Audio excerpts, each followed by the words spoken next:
Part 2. The voice that knows me. The phone rang at exactly 11:32 a.m. and Deepti just stared at the screen for a moment, her heart beating faster than it should for something as simple as a call. It was an unknown number, just like the message had said, and even though every instinct inside her told her not to pick it up, her fingers moved anyway. "Hello?" she said softly, her voice unsure, almost afraid of what might respond. But there was nothing. No voice, no background noise, just silence on the other end. She frowned, pulling the phone slightly away as if that would somehow reveal something, and tried again. "Hello? Who is this?" Still nothing. And then just like that, the call disconnected. Before she could even process what had just happened, her phone buzzed again. A message. "Good. You answered." Deepti felt a strange tightening in her chest. "Was that you?" she typed quickly, her fingers moving faster than her thoughts. The reply came instantly. "Yes." She blinked at the screen, confused. "You didn't say anything," she wrote. "I didn't need to." That answer didn't make sense, and yet it made her more uneasy than if someone had actually spoken. "I don't understand," she whispered to herself, but another message appeared before she could think further. That call just changed something. The rest of the day felt different in a way she couldn't explain. It wasn't dramatic or obvious, just small things that didn't feel like coincidences. Her boss, who barely acknowledged her existence before, suddenly stopped by her desk and said, "Good work lately, Deepti." She froze for a second, unsure how to respond, before forcing a small smile and thanking him. Later, a colleague she rarely spoke to offered to grab coffee for her. She kept noticing these little shifts, these subtle changes that somehow made her life feel easier, better.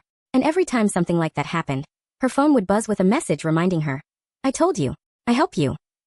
That night, sitting alone on her bed with the lights dimmed, Deepti stared at her phone for a long time before typing. "You knew all this would happen?"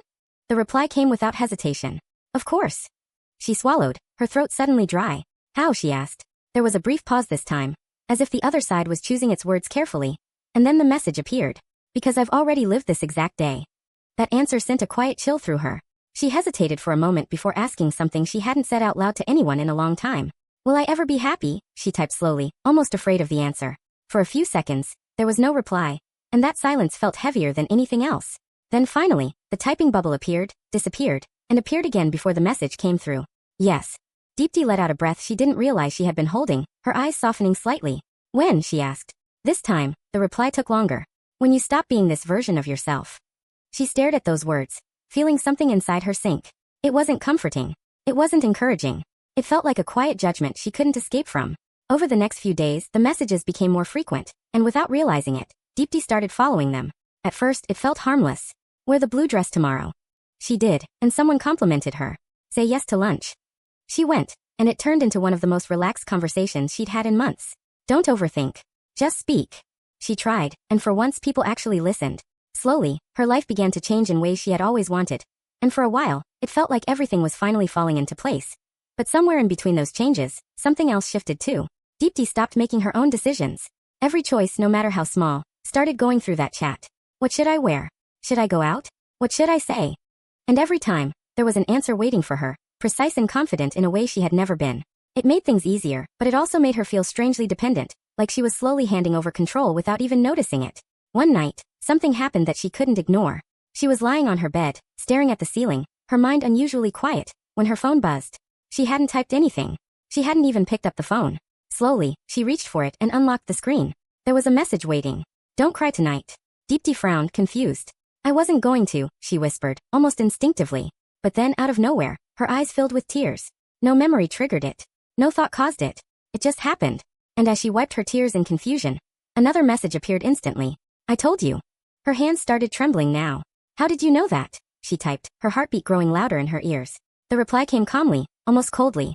"Because I know you better than you know yourself." This time, those words didn't feel comforting. They felt invasive, like something was inside her mind instead of just observing it. She stared at the screen for a long moment before asking the question that had been building inside her since the beginning. "Are you really me?" The message was seen almost immediately, but the reply didn't come right away. The typing bubble appeared, disappeared, and then appeared again, stretching the silence longer than before. Finally, the answer came.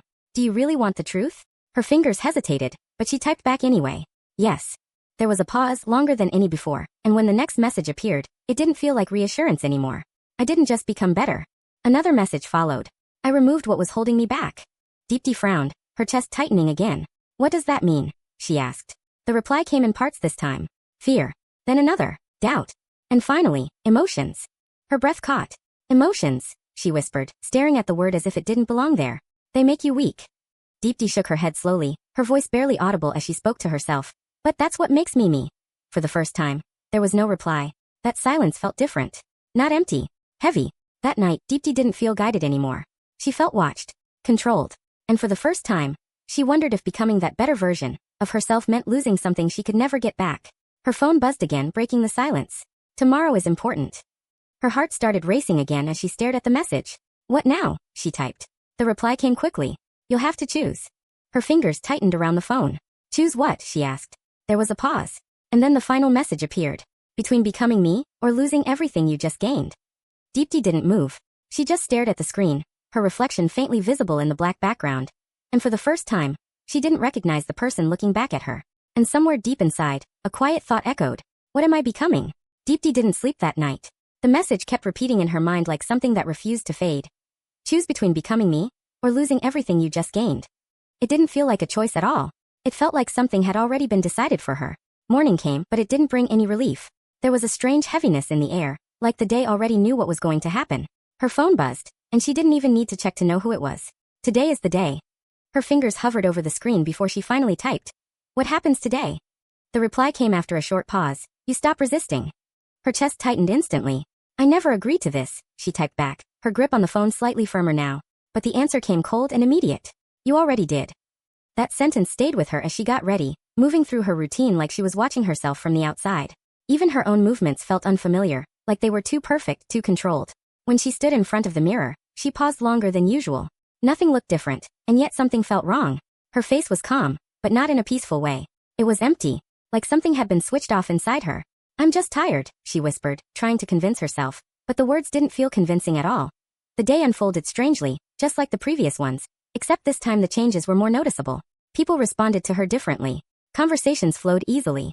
She said the right things without thinking, smiled at the right moments, and carried herself with a confidence she had never felt before. It should have made her happy. It should have felt like everything she ever wanted. But instead, it felt like she was following a script she didn't write. Every time she tried to pause and think, something inside her pushed her forward, guiding her without asking.